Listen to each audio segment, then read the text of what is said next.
할렐루야. 하나님의 사랑과 평강이 늘 성도님들과 함께 하실 줄 믿습니다. 우리 옆에 분들 보고 이렇게 잘 오셨습니다 하고 인사하시겠습니다.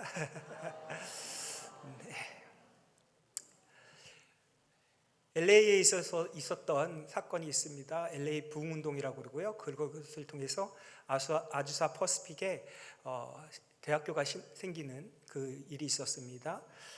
목사님이신데요. 윌리엄 제이 시모어라는 분을 통해서 LA에 부흥운동이 일어났었어요. 1906년입니다. 그리고 우리는 또 다른 부흥운동이 일어납니다. 그 부흥운동이 바로 1907년에 있었던 한국에서 있었던 사건입니다. 1907년에 평양 대부흥운동이 일어나요. 저기 여러분들이 보시는 평양 장대현 교회에서 부흥 집회를 하는데요.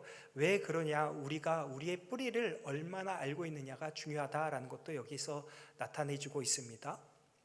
지상의 모든 교회 그리고 목회자들 그들의 뿌리와 고향은 오순절 성령 강림이 세워진 예루살렘 교회에서부터 시작됩니다.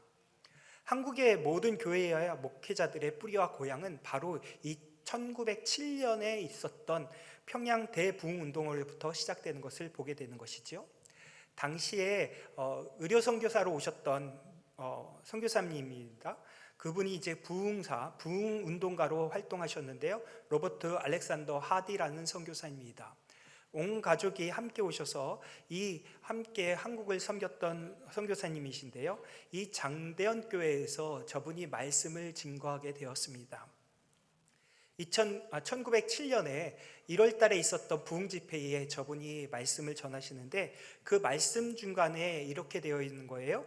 설교 중에 선교 사역의 실패, 그리고 좌절, 그리고 조선 사람들에 대한 오해, 그리고 불신이 있는 그대로 그들에게 나아갔던 그 죄를 하나님 앞에 죄를 고백하면서 이 말씀을 증거했어요.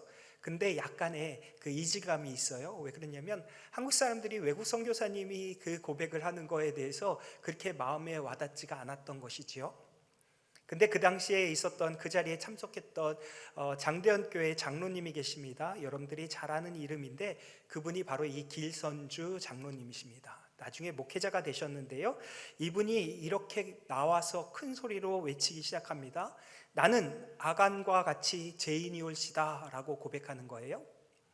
당시에 자기 친구가 자기한테 부탁했던 그 재물의 얼마를 자기가 이렇게 가졌다 라는 것을 이 자리에서 고백을 해요. 그러면서 내 마음속에 아간이 있습니다 라고 하면서 그 자리에서 고백하는 거예요.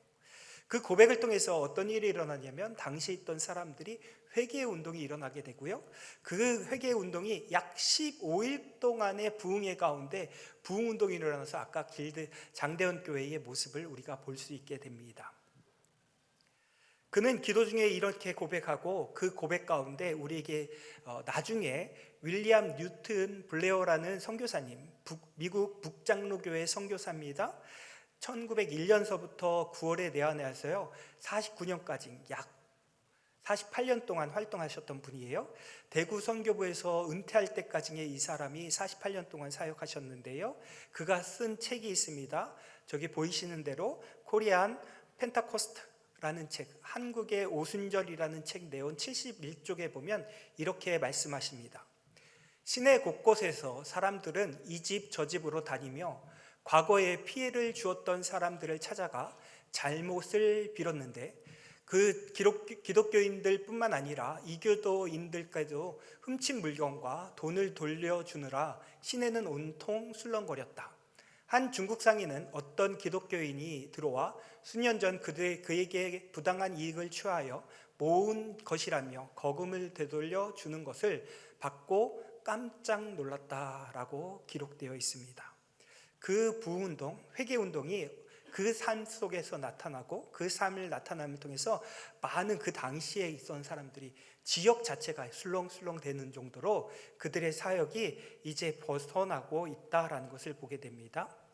한국교회의 평양을 동방의 예루살렘이라고 했던 그 운동이 바로 이 사건이었습니다.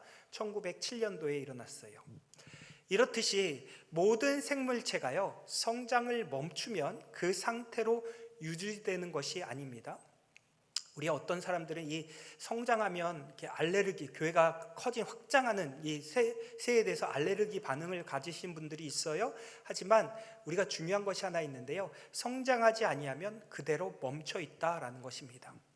그래서 성장을 멈춘다라는 것은 바로 노쇠의 길에 접어든 것이고요, 사멸을 향하여 나아간다라는 뜻이 들어있기도 합니다. 그래서 교회에 있어서도 바로 이런 점이 있습니다. 교회가 성장을 멈췄다? 그러면 동력을 잃었다라는 표현이에요. 그렇게 되면 다시 동력을 얻을 때에 힘이 2배 이상의 힘이 필요하다라는 것이죠. 그리고 그렇게 되다 보면 우리의 신앙생활의 즐거움은 줄어든다라고 말합니다. 성장하지 아니하는 교회, 그 교회는 타락을 향하여 나아가는 길이다라고 얘기하기도 하고요, 바람직한 교회는 부단히 성장해야 한다라는 것을 우리에게 말하고 있는 것이지요. 오늘 본문 말씀을 통해서, 설교를 통해 여러분들이 함께 살펴볼 것은 바로 이것입니다. 우리 가운데 시너지 효과가 있어야 된다라는 것이죠. 그것은 에너지로 나타날 것이다. 그리고 그 에너지가 바로 즐거움을 갖게 되는 원천이다라는 것이죠. 교회의 즐거움이라는 것, 교회 생활할 때 즐거움이라는 것은 무슨 교회에서 유흥 생활을 해서 즐거운 것이 아니라요, 교회에서 음악이 기쁘고 찬양이 넘치고 막 해서 하나님 앞에 영광 돌리는 것 때문에 기쁘긴 하지만 그런 거로만 향하여 우리가 즐거움이 있는 것이 아니다라는 것이죠. 우리 안에 있는 내면적인 것이 성장하면서 그 가운데 기쁨이 있다라는 것입니다. 그 첫 번째 즐거움의 교회의 특징은 바로 이것입니다. 사명을 감당하는 사람들이 넘치는 교회가 바로 즐거움이다라는 것이죠. 오늘 본문 말씀에 보면 11절에 계속해서 사람들이 세워집니다. 사도들 세워져요. 어떤 사람은 선지자로 세워지고요, 어떤 사람은 복음 전하는 자로, 어떤 사람은 목사와 교사로 각각의 역할을 감당하는 사람들이 세워지더라라는 것이지요. 가시적인 유형교회는요, 불완전한 상태입니다. 그렇기 때문에 그 구성원 안에서는 그리스도 안에서 새롭게 변화된 존재이기는 하지만 아직도 제약에 온전히 그 제약을 떨쳐버리지 못한 사람들이 살고 있는 것이 우리 교회 아니다라는 것이죠. 그러기에 영적으로 볼 때 우리에게 얘기합니다. 교회 안에서는 알곡만 있는 것도 아니다, 가라지도 함께 자라고 있다라는 것을 우리는 압니다. 이처럼 불완전한 교회의 모습은요, 주님이 다시 오실 그날까지 불가피하게 지속될 것이라는 것은 우리는 압니다. 하지만 교회는 불완전한 가운데서도 끊임없이 성장하고 발전해야 한다라는 것을 우리에게 얘기하는 것이죠. 각 역할을 감당하고요, 그 역할을 감당할 때 우리들 가운데는 그 에너지가 넘치고 그 에너지가 함께 나아갈 때 그것 가운데 끊임없이 개혁하고 개혁주의 입장에 일맥상통하듯이 이렇게 우리는 성장해야 한다라는 것을 얘기하고 있습니다. 바울은 에베소 교인들에게 하나님의 사역자로서 세우심을 입은 자에게 가르침의 가장 중요한, 우선 하나님의 아들인 것을 믿는 것과 아는 것이 하나 되어야 한다라고 얘기합니다. 간단히 말해서 3가지의 중요 사상을 거기서 얘기하고 있습니다. 그 사상에 대해서 첫 번째로는 이렇게 얘기합니다. 신앙의 대상을 분명히 파악해야 한다라는 것입니다. 에베소 교회 가운데 섬기는 신앙의 대상이 누구인지를 파악해야 해요. 예수 그리스도 하나님의 아들이라는 것을 다시 한번 강조합니다. 신앙인에 있어서 우선적으로 중요한 것이 있습니다. 자신을 섬기는 대상이, 그 실체가 누구인지, 내가 우상을 섬기는지 송아지를 섬기는지 아니면 내가 이방 신들을 섬기는지, 그 누구가 나의 신앙의 대상인지를 파악해야 한다라는 것이죠. 그 실체 파악이 필요하다라고 얘기합니다. 둘째로는 뭐라고 얘기하냐면요, 신앙의 대상을 믿는 것과 아는 것을 동일시 이루어져야 한다라는 것입니다. 어떻게 보면 믿음과 지식은 서로 무관하며 병립할 수 없는 것처럼 느껴지기도 쉽습니다. 또한 많은 신학자들도 이렇게 얘기해요. 믿음과 지식은 별개의 것이다 라고 얘기합니다. 그러나 중요한 게 하나 있어요. 그리스도에 대해서 바른 지식을 갖지 못한 자라면 그리스도를 주로 고백하는 것이 힘들고 올바른 믿음을 가질 수 없다라는 것이죠. 또 그리스도를 바로 섬기며 믿는 자, 그 사람이 바로 그리스도에 대해서 무지하지 않을 수 있는 힘이 생긴다라는 것을 우리에게 얘기합니다. 그래서 믿는 것과 지식은 같이 동반되어 가야 되는 부분 중에 하나다라는 것이죠. 그래서 우리 교회에서도 양육 훈련이 있고요, 계속해서 말씀을 연구하고 말씀을 사모하고 읽으려고 하는 성도들이 생긴다라는 것이죠. 셋째로는 뭐라고 얘기하냐면요, 하나님의 아들을 믿는 믿음과 아는 지식 가운데 하나가 되어야 한다라는 것을 얘기합니다. 그것은 뭐냐면 내 신앙이, 내가 아는 것과 그것을 행하는 내 신앙이 하나 되어야 한다라는 것이죠. 교회 안에서 성도의 일치를 가리킵니다. 각 지체들은요, 성도들이 교회 안에서 서로 덕을 세웁니다. 그리고 그 덕을 세우면서 함께 나아가야 하는데 그렇지 못한 모습을 갖고 있더라라는 것이죠. 바른 신앙인이라면 바로 이것을 얘기합니다. 신앙의 대상이 확실히 인식하고, 그리고 그분으로 하여금 우리가 신뢰를 갖고 나아가면서 그분과 함께 연합하여 나아가는 것이 우리의 모습이다라는 것이죠. 이 성찬을 하는 이유, 그리스도와 한 몸이 되는 이유, 바로 여기에 있습니다. 그렇습니다. 사명을 감당하는 것은요, 그리스도의 장성한 분량에 충만한 데까지 자라나는 것이 우리의 모습이다라는 것이죠. 그래서 우리는 자라나야 된다라는 것입니다. 갓난아이가 태어납니다. 그러면 그 갓난아이는 젖을 먹고 자랍니다. 어느 정도 부모로부터 면역력 있는 젖을 먹고 자라고요, 부모로부터 에너지를 얻어서 자라납니다. 하지만 그 부모님의 그 젖은 어느 순간 넘어가면, 3개월이 넘어가면 그 에너지에, 그애가 필요한 에너지의 양에 충분한 것이 공급되고요, 그 뒤로부터는 그 아이는 점점 이유식이나 다른 것을 먹고 자라야 합니다. 성장하면서 아이가 단단한 음식을 먹을 때가 있고요, 그 지났음에도, 그 단단한 음식을 먹어야 되는 시절이 지났음에도 불구하고 계속해서 젖만 먹인다고 생각하십시오. 그러면 그 아이는 소화력에 문제가 생길 것입니다. 그리고 아이가 고기 씹는 것이 싫다고 해서 고기 먹는 것을 안 해버리면 턱 근육이 발달되지 못하는, 턱의 기능에 장애가 오게 되는 것이죠.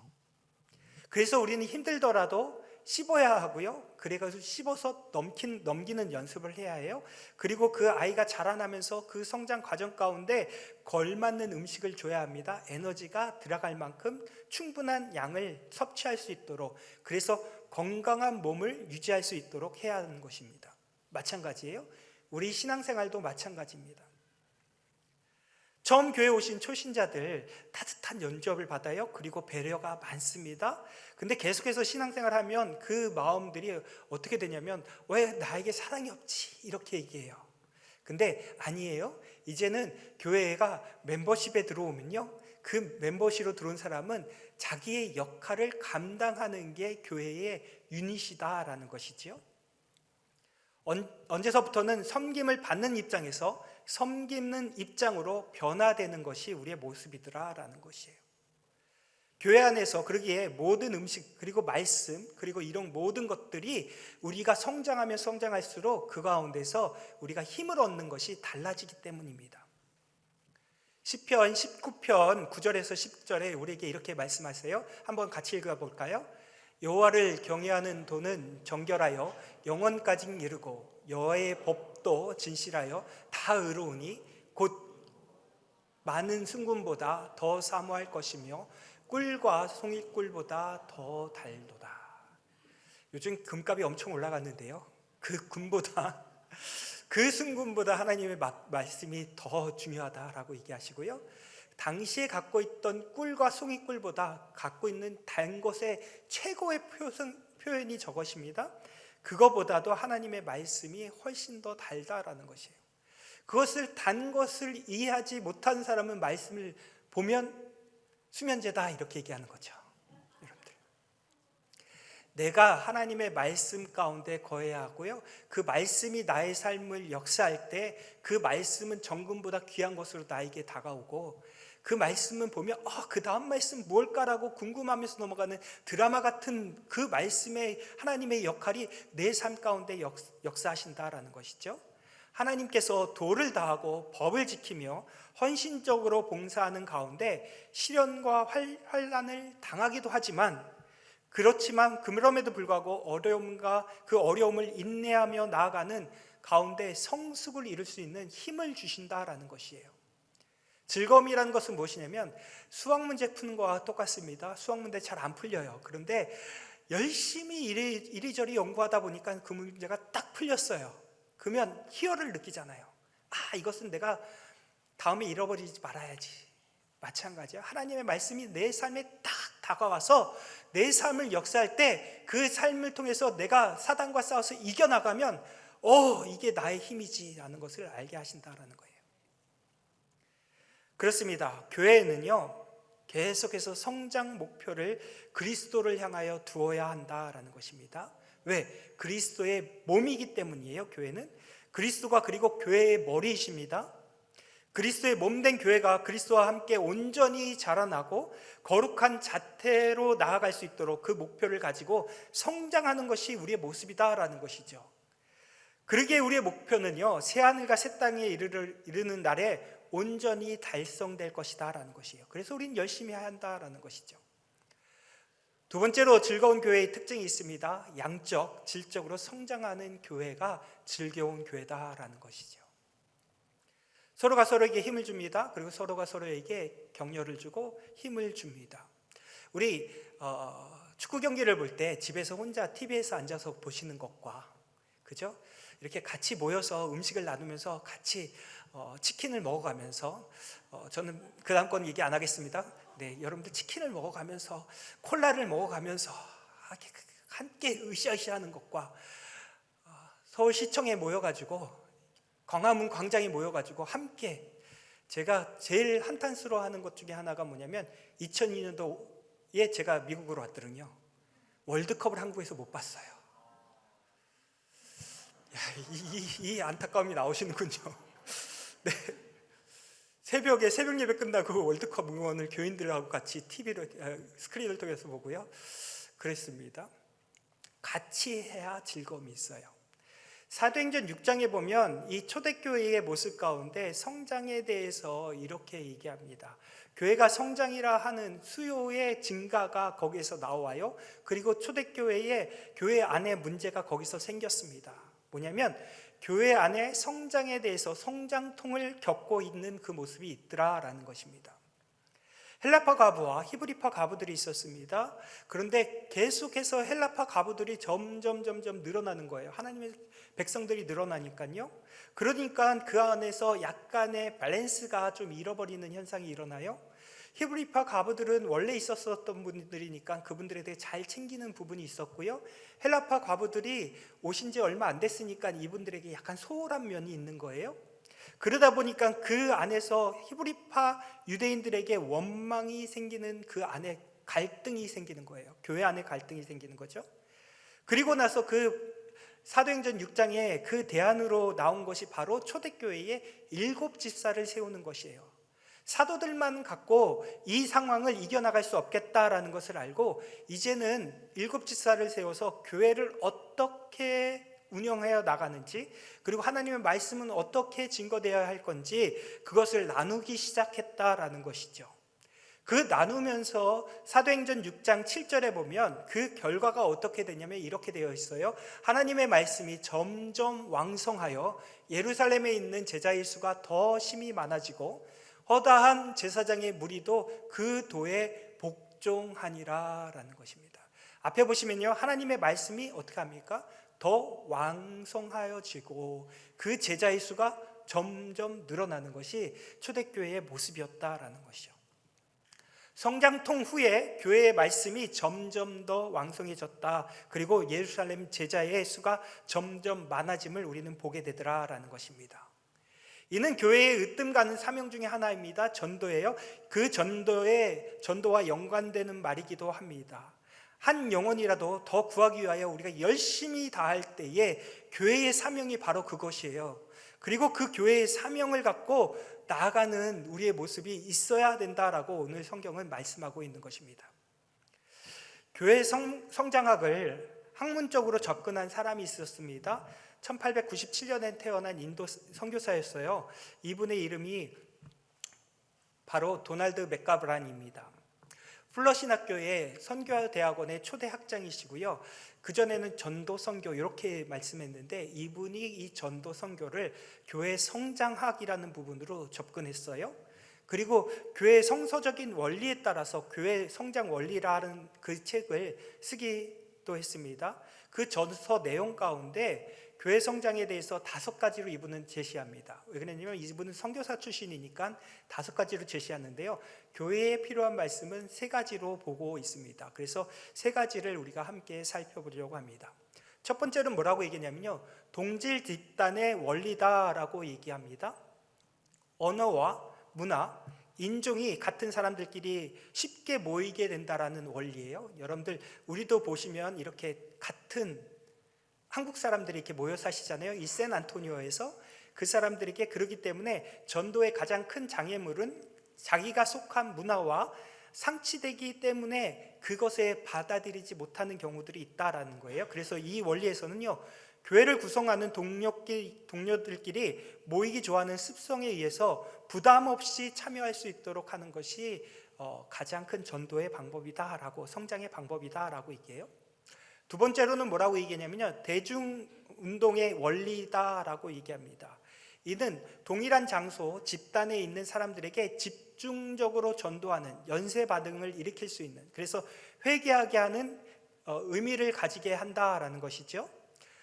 우리가 보듯이 어디에 있느냐면 고아원, 양로원, 군대, 학교 등, 그리고 병원 등 이런 곳이 그렇습니다. 같은 생각과 같은 사고를 갖고 있는, 문화를 갖고 있는 사람들이에요.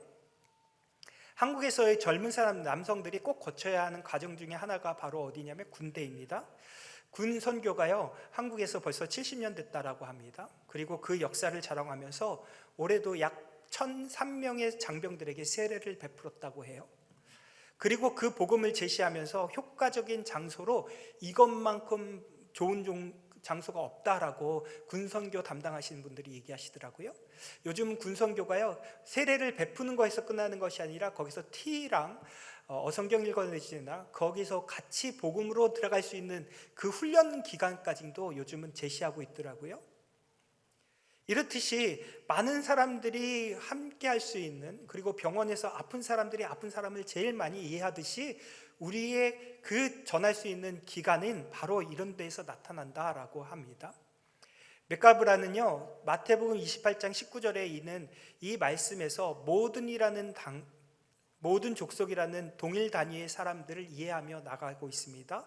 마태복음 28장 19절인데요. 그러므로 너희는 가서 모든 민족을 제자로 삼아 아버지, 아들과 성령의 이름으로 세례를 베풀고, 그렇게 얘기합니다. 바로 대중 원리의 모든의 동일시, 동일한 장소에 동일한 집단에게 나아가면서 모든 민족으로 나아가야 한다라는 것을 여기서 얘기하고 있습니다.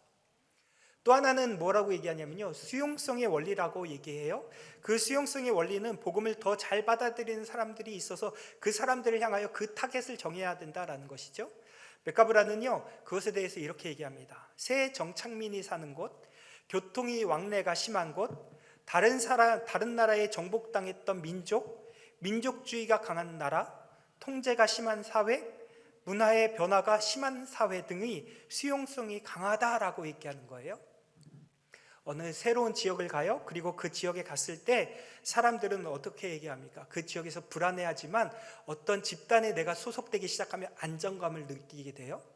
그래서 최초에 우리 미국으로 이민 오신 분들이 교회를 중심으로 이렇게 하나같이 똘똘똘똘 뭉친 이유가 2가지가 있는데, 한 가지는 기독교인들이 많이 넘어왔고요, 또 한 가지는 그들이 갈 곳이 한인들이 모여 살기 위해서 교회로 모였다라는 것이죠. 선교의 정책도 이렇습니다. 1974년도에요 선교 운동이 일어났는데, 그때 일어났던 운동이 선교의 타겟을 정해야 된다라는 것이에요. 그래서 템포리 윈도우라는 타겟을 정했어요. 지구의 위도를 따라서 어디에 사람들이 모여 사는지, 미전도 종족들이 어디에 사는지를 파악하기 위하여 조사해 보니까 텐포리의 그 위도에서 살고 있더라. 그래서 그 사람들에게 위전도를 향하여 전도해야 된다라고 얘기합니다.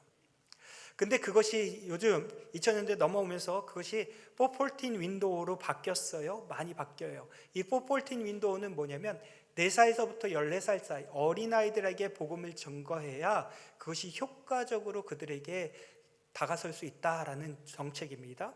그래서 그 수용성의 원리에 입각하여 복음을 받아들이는 대상들을 파악하는 것이 중요하다. 요즘 이렇게 얘기합니다. 마찬가지입니다. 우리가 살아가면서 성도들이 날로 늘어야 하는 이유가 여기 있습니다. 그것 중에 중요한 것이 하나 있는데요. 물론 양적 성장 중요합니다. 그렇지만 거기서 우리가 생각해야 되는 것이 뭐냐면 내 교회의 위주가 아니라 우리 하나님의 나라, 하나님의 몸의 공동체가 함께 나아가는 성장이 이루어져야 한다라는 것이에요. 그러기에 주의 몸된 교회의 공동체 전체의 성장을 우선적으로 우리가 고려하며 나가야 한다라는 것이죠.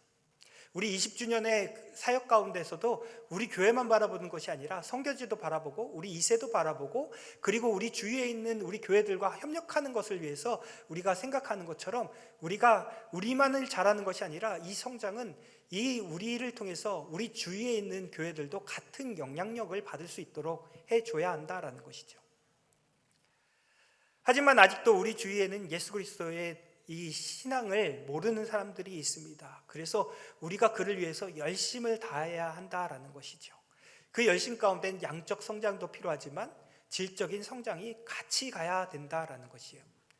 호세아 선지자를 통해서 하나님께서 말씀하십니다. 이스라엘의 타락에 대해서 하나님께서 패악한 그 민족에 대해서 그 원인이 무엇이냐? 그것은 무지다라고 얘기합니다. 우리에게 말씀하십니다. 호세아서 4장 6절인데요. 우리 함께 읽으실까요? 내 백성이 지식이 없으므로 망하는도다. 내가 지식을 버렸으니 나도 너를 버려 내 제사장이 되지 못하게 할 것이요 내가 내 하나님의 율법을 잊었으니 나도 내 자녀들을 잃어버리리라. 그렇죠? 그렇습니다. 우리 하나님께서 우리에게 이렇게 경고하시는 거예요. 하나님에 대한 지식, 하나님을 사모하는 그 마음, 그것이 없음으로 인하여 우리가 나아가는 형식만 남아있는 그 환경 가운데 하나님께서 경고하고 있는 것이죠.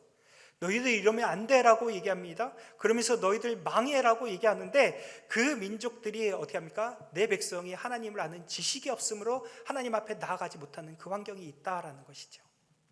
그리고 그 번제한 이스라엘 백성들을 향하여 범죄보다 하나님을 아는 것이 더 급선무다라고 호소하고 계십니다. 호세아서 6장 6절 7절인데요. 우리 함께 읽습니다. 나는 인애를 원하고 제사를 원하지 아니하면 범죄보다 하나님을 아는 것을 원하노라. 그들은 아담처럼 언약을 어기고 거기에서 나를 반역하였느니라. 그렇습니다. 인애를 원하고 제사를 원치 아니하는 그 하나님의 모습, 제사하지 말라라고 얘기하는 것이 아니라 너희들의 그 형식적인 제사를 하지 마라라고 얘기하는 거예요. 너희들의 마음이 따라가지 않고 나를 아는 그 지식을 따라가지 않은 그들의 마음 가운데 그 하나님께서 경고하시는 거예요. 아니야, 너 형식만 남아있는 그 자체를 버려라 라고 얘기하는 것이죠. 그들은 아담처럼 언약을 어겼다라고 얘기하는 거예요. 하나님과의 맺은 언약을 어기고 하나님과의 그 관계에서 회복되지 못하는 그들의 모습, 그러기에 하나님께서 그들에게 어떻게 얘기합니까? 다시금 나에게로 돌아오라 라고 지금 얘기하는 거예요. 무엇으로? 너희들의 마음 가운데 질적인 성장이 이루어져야 한다라고 얘기하는 것이죠. 신앙이 왜곡되거나 저질로 빠지는 것이 아니라 교회를 가지켜 다시 한번 하나님께서는 성장하라 라고 얘기하는 것이에요. 너희들이 어린아이가 자라는 것처럼 교회는 성장해야 한다라고 얘기하는 것이죠. 질적인 성장을 위해서 어떻게 해야 될까요? 그 방법은 다양하게 있습니다. 무엇보다도 하나님의 말씀을 올바르게 선포해야 합니다. 그리고 기도에 힘쓰며 나아가야 합니다. 그리고 서로 사랑하고 교제하며 나가야 해요. 희생적인 봉사가 필요합니다. 그리고 가장 바람직한 교대의 모습은 바로 날마다 새로워지는 노력이 우리 가운데 있어야 된다라는 것이죠. 내 자신이 변화되지 아니하면, 내 자신이 하나님 앞에 나아가지 아니하면 우리는 질적 성장이 이루어질 수 없다라는 것입니다. 그리고 마지막으로 세 번째로는 즐거운 교회의 특징이 있습니다. 장성한 분량에 이르게 된다라는 것입니다. 바울이 오늘 에베소서 교인들에게 오늘 본문 말씀 마지막에 장성한 분량에 충만한 데까지 이르러라 한다라고 교훈하고 계십니다. 이 장성한 분량을 말하면 굉장히 막연해 보이는 것 같습니다. 하지만 오늘 본문에서 우리에게 그 기준을 줍니다. 바로 그리스도다라는 것이죠. 그리스도의 장성한 분량 가운데 거한다라는 얘기는 무엇입니까? 바로 우리 믿음과 지식에 있어서 온전한 상태로 나아가라라는 것을 얘기합니다. 그러기에 우리에게는 우선 어린아이 같은 상태에서 벗어나야 합니다. 어린아이가 자라나듯 자라야 한다라는 것이죠. 어린아이란 사리 분별을 하지 못하고 일에 미숙한 상태로 나아가는 것을 얘기합니다. 그래서 이런 자들의 특징에 대해서 성경은 이렇게 얘기합니다. 미숙한 자는 유혹받기가 쉽다라고 얘기합니다. 바울은 본문에서 영적으로 미성숙한 자들을 사람의 계술과 사악한 유혹에 빠지기 쉽다라고 얘기합니다. 그러면서 에베소 뿐만 아니라 당시에 어느 곳에서나 거짓 선생들, 거짓 교훈으로 성도들을 미혹해 빠뜨리는 사례들이 흔히 발생하고 있는 것을 보게 됩니다. 로마서 16장 17절의 말씀에 이렇게 말씀하시는데요. 그 형제들아 내가 너희를 권하노니 너희가 배운 교훈을 거슬려 분쟁을 일으키거나 거치게 하는 자들을 살피고 그들에게서 떠나라 라고 얘기합니다. 유혹에 빠지지 않도록 조심하라 얘기해요. 그리고 그것에 대해서 너가 부닥치라는 것이 아니고 너가 이길 수 없으면 네 신앙이 이길 수 없으면 그것을 떠나라라고 얘기하는 거예요. 그들은 자신의 배만 섬기고 교활한 말과 아첨하는 말로 나아갑니다. 순진한 자에게 미혹합니다. 그러기에 여러분들 여호와 증인 그리고 신천지에 있는 사람들이 어디를 타겟으로 정하시는지 아십니까? 교회 명패가 있는 집을 타겟으로 정해요. 왜냐하면 하나님 말씀은 아는데 잘 모르는 사람, 긴가민가 하는 부분을 가르쳐주겠다고 접근하더군요. 그렇기 때문에 우리에게 하나님께서 배우고 확신한 일에 거할 수 있도록 하나님은 우리에게 권면하고 계십니다. 골로새서 2장 18절에 그것에 대해서 또한 이렇게 얘기했어요. 함께 읽으실까요? 아무도 꾸며낸 겸손과 천사 숭배를 이유로 너희를 정죄하지 못하게 하라. 그가 그 본 것에 의지하여 그 육신의 생각을 따라 헛되이 가장하고. 골로새 교회 가운데 있었던 일입니다. 골로새 교회는요, 에바브라가 세운 교회입니다. 바울로부터 복음을 듣고 회심한 에바브라가 골로새 지역에 복음을 전합니다. 그리고 교회를 세워줬습니다.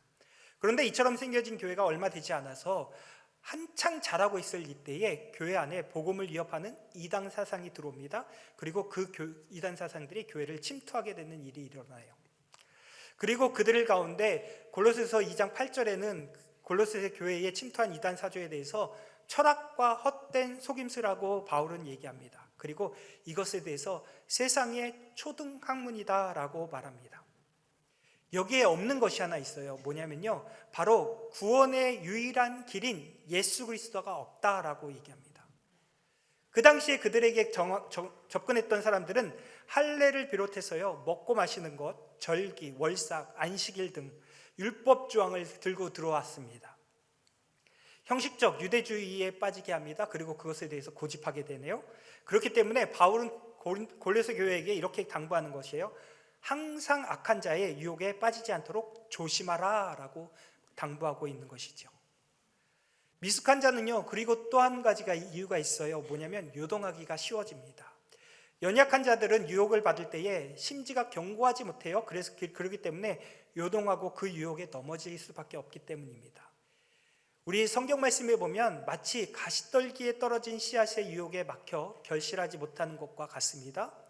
마태복음 13장에 있는데요, 가시떨기에 뿌려졌다는 것은 말씀을 들으나 세상의 염려와 재물의 유혹에 말씀이 막혀 결실하지 못하는 자요라고 말씀하는 거예요. 뿌려지긴 해요. 그리고 거기서 싹이 났어요. 자라기도 합니다. 하지만 가시떨기에 가려서 자라나지 못하고 있는 현상을 보게 되는 것이지요. 저희 집 뒷마당에 잔디들이 한쪽이 죽었어요. 그래서 왜 죽었나 살펴보니까 거기 햇볕이 안 붙어요. 옆집에 나무를 잘라야 되는데 그 나무가 건너와가지고 저희 집 잔디를 가리는 거예요. 그늘지니까 잔디가 안 자라요. 그래서 어느 순간 그 나무를 잘라버렸어요. 근데요, 요즘은 부담스러워요. 너무 잘 자라고 있어요. 요즘 가서 쉬는 시간에 가서 잘라야 되는 힘듦이 있지만 잔디는 자라고 있습니다. 마찬가지예요. 여러분들, 우리가 자라나는 거, 우리가 성장하는 걸 보면, 자녀들이 성장하는 거 보면 기쁘지 않습니까? 자녀들이 잘 되는 거 보면 우리가 기쁘지 않아요?